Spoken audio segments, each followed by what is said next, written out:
back to What Are Noobs with General Disturbance. This is the T95, the Doom Turtle.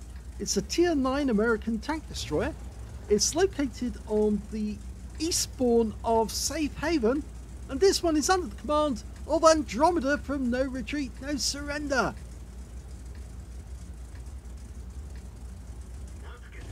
Well, Andromeda's sent me quite a few replays over the years. In fact, I've still got masses of them to do.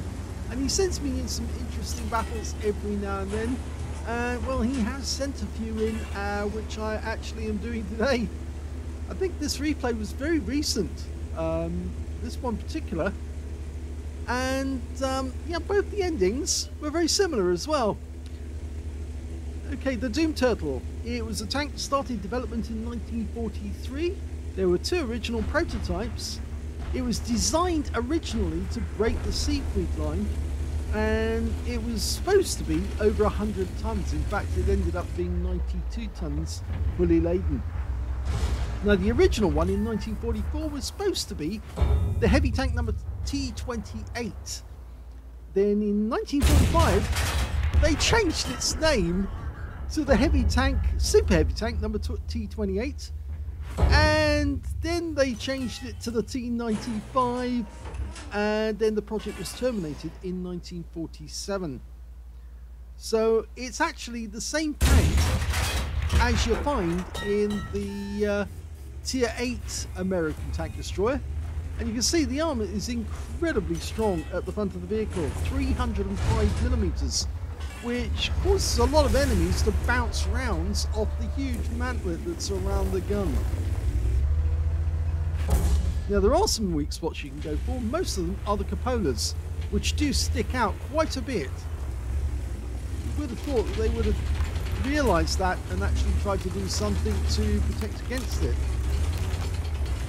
Even to the point of putting deflection shields to actually force the shell to go elsewhere.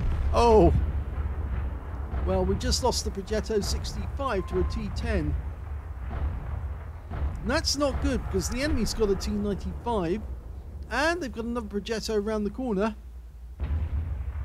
And we're likely to see some enemy coming around shortly. Now, Andromeda is actually British, and you can see that because he's put a huge Union flag over the back of his vehicle on the fuel tanks. Oh, lovely shot there to the enemy T95. The 155mm gun managed to do 733, but it's a 750 Alpha, and it will penetrate 276mm of armor with the standard rounds, and with the premium rounds you can see it will do 320mm. You need aim for the cupolas, and that's exactly what he did, and this time around he got a low roll.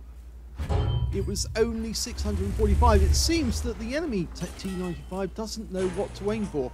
At least he's not aiming for the right spots, and as a consequence he's losing hit points. And I think that Andromeda's going to get another hit. Oh, no he doesn't. But there's another T95 round the corner, and he's now about to take revenge on him. He's got the sides. You can penetrate the sides fairly easily, and that's the T10 that took out the Progetto. So all he needs to do is pull back and make it impossible for that guy to get a pen, and unfortunately he did take a pen there from the Progetto 66, but he puts one back and he gets a low roll off that one, very low, for 563, but the T10 has been taken out. Our TVP 250-51 got him in the end. So Andromeda's done 2,877 hit points of damage, and he's blocked 3,000 already. And a lovely shot right through the bustle of the Progetto 66, which wasn't very good for him. He turned his turret at the wrong moment and allowed us to put a round straight through it. Okay, we've got a Jaegeru up there, and it looks like he was trying to aim for our TVP there as he crossed the gap. But he missed. He's pulling back. The surprising thing is there's only 6 enemies left, and we've still got 11. Although it should be said that Andromeda only has 33% of his health left, which isn't good.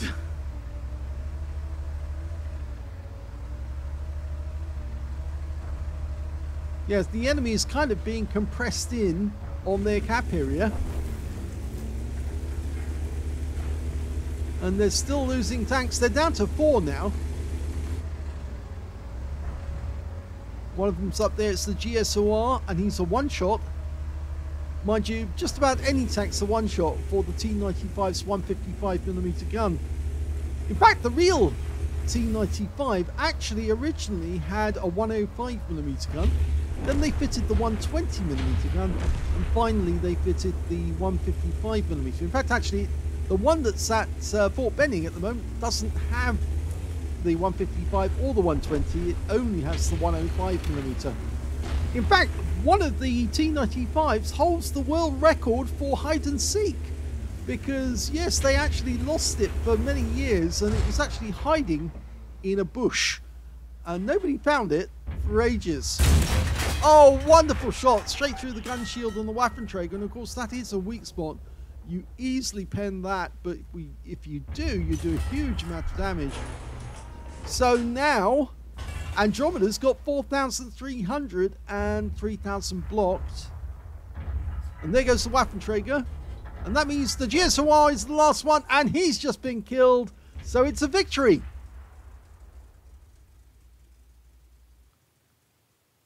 Here's the end of battle stats, and that was the second class tanker for Andromeda in the T95. He managed to get a shell proof for blocking more damage to the hit points of his own vehicle, and a fire for effect for doing more damage to the hit points of his own vehicle. And because he blocked the most damage in that game overall, he actually got the steel wall for receiving at least 11 hits, surviving the battle and blocking the most damage in the game. His win rate from that battle, 3,073, which is Super Unicum standard, and he did very well actually, considering he was getting hits from quite a few enemy tanks, and that T10 could have done a lot more damage were it not for that TVP who managed to take him out of the game before he could do any more.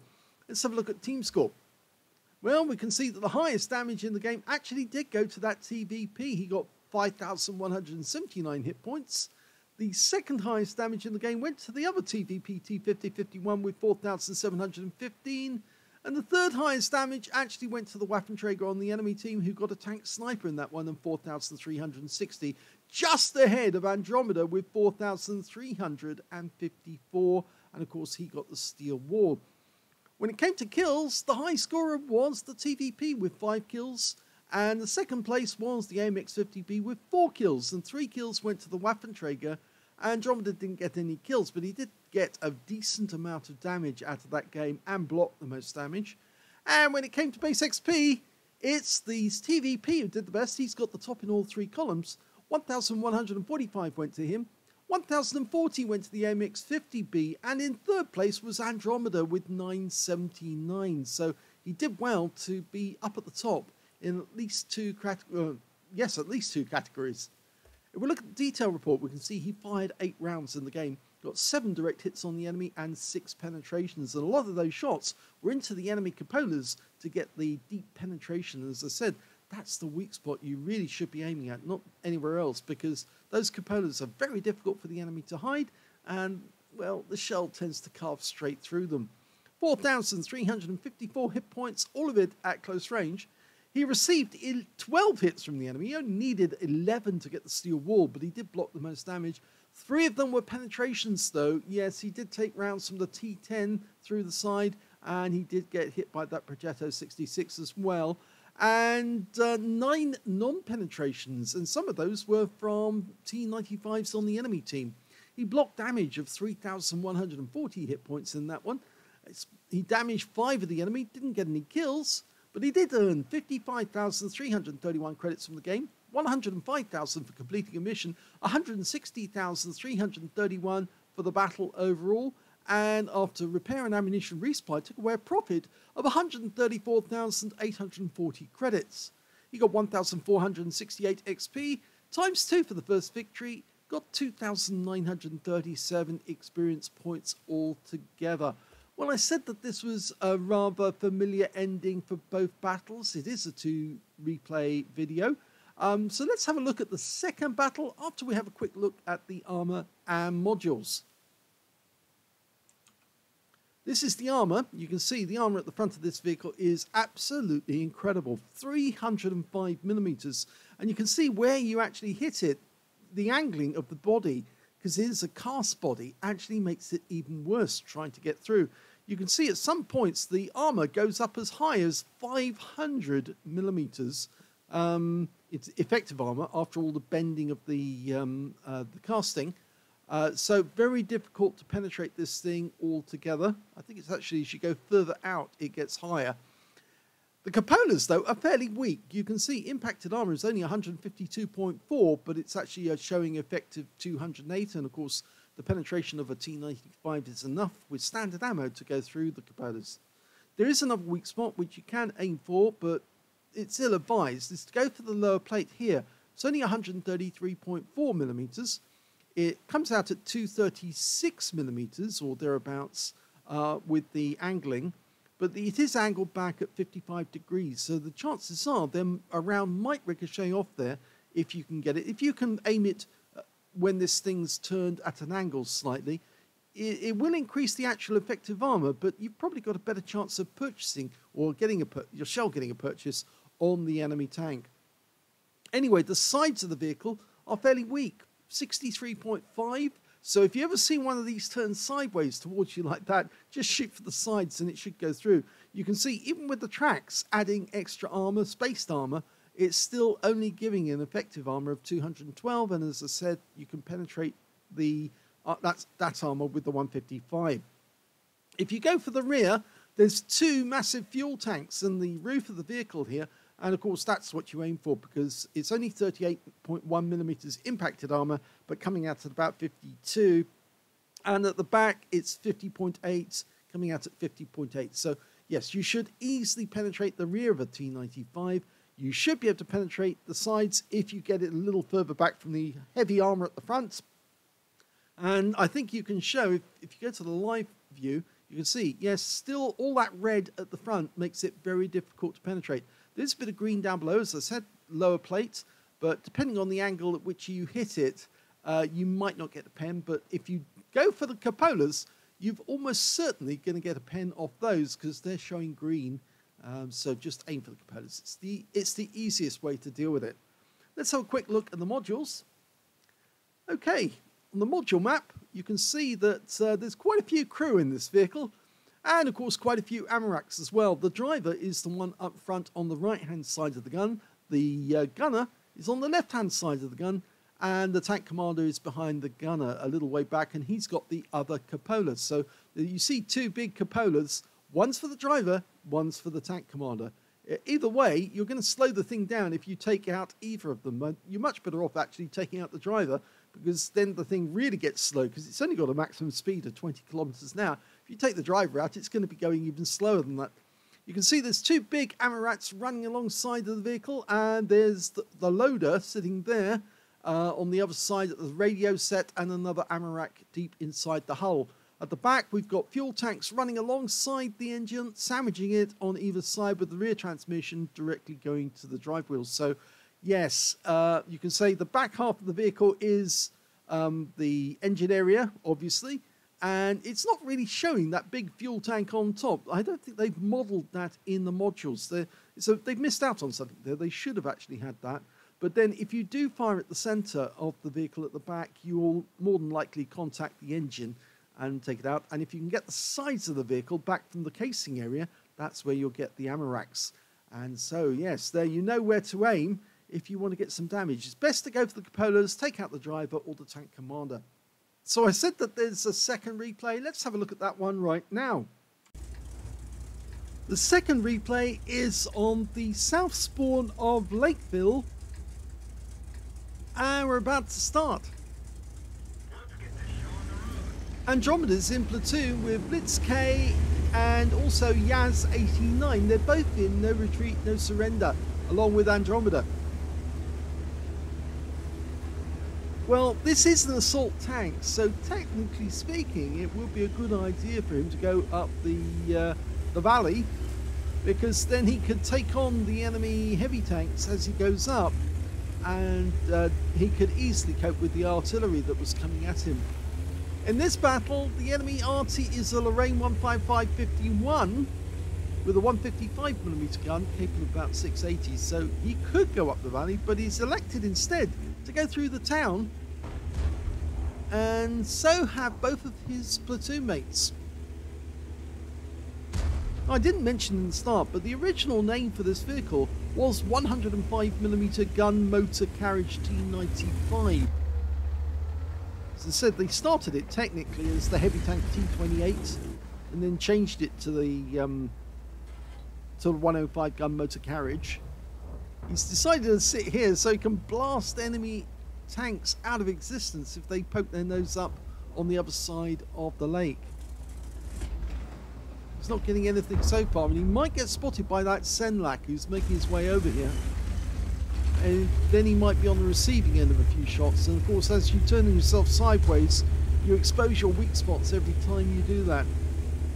There is an enemy tank over the other side of the lake. It was spotted, it was a Barask, and he's now back in sight as we crawl up this hill. 780 horsepower with a very low power to weight ratio of only 8.89, so it's a bit sluggish on the acceleration. He's having a look at the back here because there's an FP4202 and he's probably in the bushes. Thought he'd have a swing just in case it connected with someone. And there are more enemy tanks coming into the town, and I think he's going to join his teammates in there.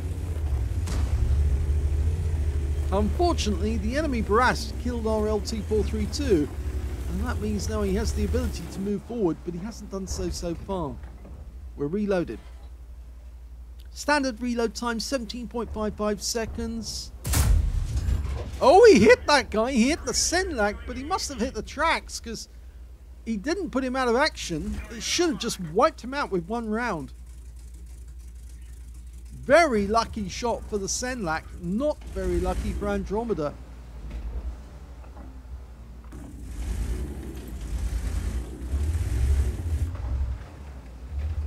Now apparently the engine's a V8 with 500 horsepower. It's originally what it was put into the vehicle, but according to Wargaming it's actually got 780 horsepower. So technically speaking it would have been even slower. Sophie Line's got a video of the real thing. Oh, we just missed that one again. The Senlak lives another life. He must have been a cat in a previous incarnation because he's using up his 9 lives very quickly. Okay, he's loaded again. Oh, Arty. Yep, that's the Lorraine. He did get warning, so he does have the warning skill. But yes, he suffered a hit, 162. I'm not sure if he's got a... He has got the alternate configuration. I'm not sure if he's got a spall liner. If you do use the spall liner on one of these, it can actually give you the ability to withstand quite a lot of damage. Considering this thing is very, very slow, that's generally advisable. Well, the Barask has not moved up, or at least we can't see him. He's just being very, very cautious and probably shooting into the town.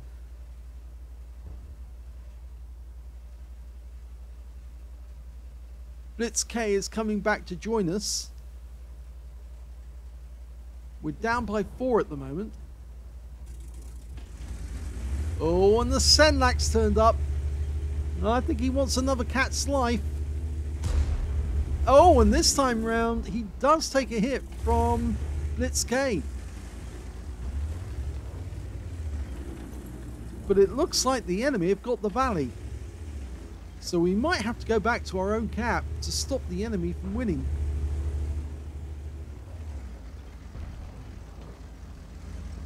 Yeah, we're losing in the town. And now we've lost the valley. And things are starting to look a little bad. We're down by 6 tanks now. T95A didn't want to come around the corner. Oh, and he's gone. In fact, it's a good job that he did die then, because if Blitz K had driven backwards, he would have gone... Blitzkrieg is his actual name, sorry, got your name wrong. Blitzkrieg actually might have driven back through our field of fire. We don't want to hit him, not if we can help it. Oh no, this is ridiculous. We've lost 2 more tanks. We've lost one of our well, our only Arty. The FV207 was taken out, and then the Carnarvon Action 10.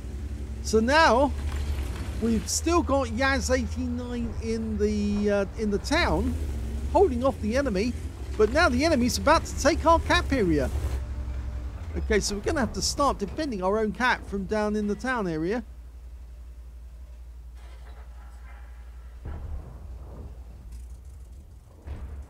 We might actually have to assault in this direction towards our own town, but, well, Andromeda's decided he needs to help out Yaz-89 fend off these guys.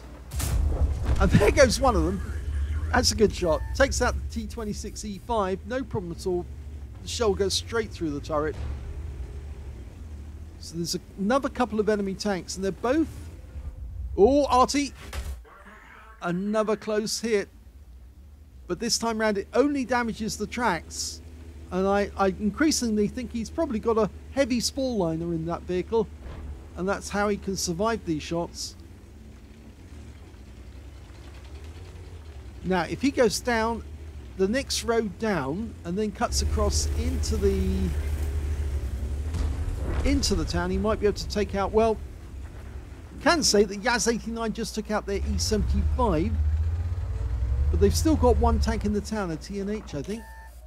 And we just got spotted again, and they are now camping. Well, we're ignoring the TNH in the town because we want to take out that Barask.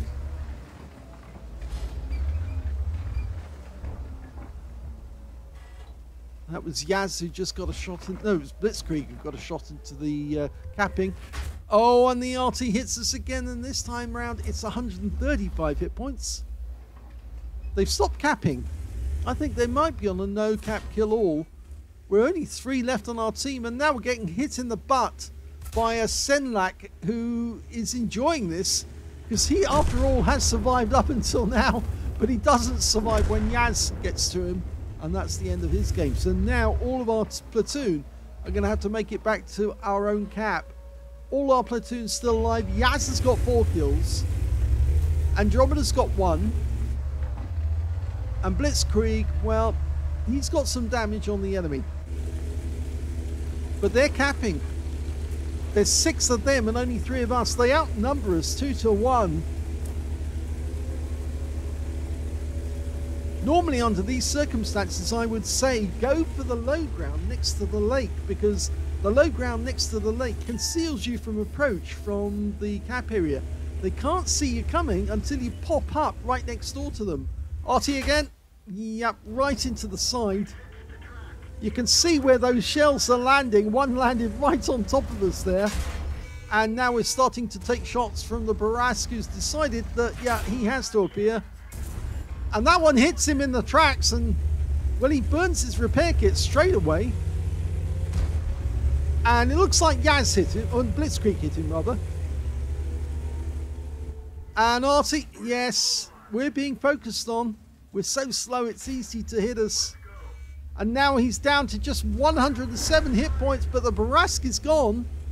So now we need to turn around, and he's going to use the house to do that, because otherwise... yeah, that T10 is going to keep pumping rounds into our rear. And meanwhile, the enemy Arty is enjoying hitting Andromeda, and he's about to hit it again, I think, or he's about to try again. Okay, back to the cap again. There's only 1 in the cap. The enemy team's got an Object 777 version 2, a T10, and a Skoda T56, and they just lost their Arty. That's why we weren't seeing anything. Yaz-89 just took out the Lorraine 155-51. So I presume the reason he didn't fire was he shot down the valley as fast as he could to get into the cap area, but it didn't work out well for him because Yaz could see him and took him out. They've got 2 in the cap now. We've got 7 seconds left. Come on, he locks on. Go for the Skoda T56. We've got to reset, but only on the Skoda. And there's 4 seconds left. Come on, we need another reset. Oh, it's been lost. Oh, and the enemy's about to die. Oh, the entire enemy team died, but they still won. Well, would you believe that this game, it was a third-class tanker for Andromeda in the T95, and he got another steel wall, but this time round they lost because the enemy team capped out. But despite that, they were all killed, but they won by capping out and then got killed in the 5 seconds after the game ended. Oh, wow. Win 8, 739. That was a very good battle. And they fought very hard, the platoon. All 3 of them were still alive at the end of the game. But sadly, the enemy team had won because they hit the wrong tank on the reset. If they'd hit the other one in order, they might have stopped the reset a little earlier. And they might have just been able... I think they were aiming for the Skoda. And 2 of them hit the Skoda at the same time. If they'd aimed for the other one, that would have done a complete reset, and then they would have been able to win the game. But as it was, the Skoda completed the win, and unfortunately, even though he got killed, the game was over. Let's have a look at the team scores and see where everyone is. Well, we can see that the highest damage in the game actually went to Blitzkrieg with 5,330 hit points. He picked up a high caliber and a Confederate in that game. The next highest scorer was Yaz89, who put a solid defense in the town in his TNH-T-Viz51, 4,802 hit points. And the third highest damage actually went to the Char Future 4 on their team with 3,687. The highest damage on the enemy team was their Renegade, who got 2,939 hit points.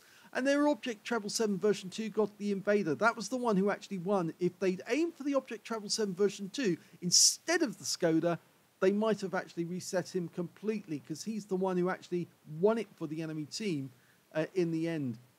Andromeda picked up a steel wall and 1,227 hit points of damage, but sadly it was a loss. If we look at the number of kills, we can see, yes, Yaz89 got that with 7 kills. 3 kills went to the Object Travel 7 version 2 on the enemy team. 2 kills went to the same tank, the Object Travel 7 version 2, the Char Future 4 and Andromeda with 2 kills apiece. And only 2 on the enemy team managed to get 2 kills, and that was the Skoda T56, who did get wiped out in the end, as well as the T26E5 that Andromeda took out. He got 2 kills as well. When it came to base XP, because they were on the losing team, it's actually the winning team who actually get the highest, with the Renegade getting 994. The Object Travel 7 version 2 got 897, and so did their Progetto 46. And then the next highest after that was Yaz89 with 888. And you can see the Blitzkrieg got 686, and Andromeda got 482 out of that. If we look at the details, we can see that Andromeda fired only 7 rounds, but he got 5 direct hits on the enemy and 3 penetrations. Of course, one of those non-penetrations was that Senlak, who just came back to be a complete and utter nuisance by shooting into Andromeda's rear. 1,227 hit points of damage, all of it done at close range, but it wasn't enough, and 12 hits received from the enemy, 4 penetrations, 5 non-penetrations, and 4 hits by way of splash from the Lorraine 15551, who tried to be very brave and come up behind us and shoot us in the ass, but Yaz saw to him and took him out of the game. 1,160 hit points of damage blocked by armor. 4 enemy vehicles were damaged, 2 were killed, 836 hit points of damage assistance, and he got 1 defense points because, of course, he's reset the same tank that somebody else had just reset themselves. And so, unfortunately, they didn't reset the right tank in the right time. On a free-to-play account, Andromeda earned 15,700 credits from the game. He got 3,726 for Courageous Resistance.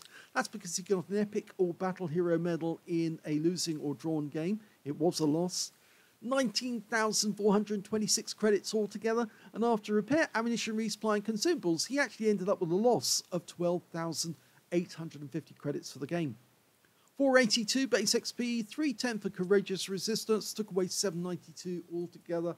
So my commiserations to Andromeda. They thought that they had it just at the end. that they were actually able to get a reset just in time before the clock ticked over.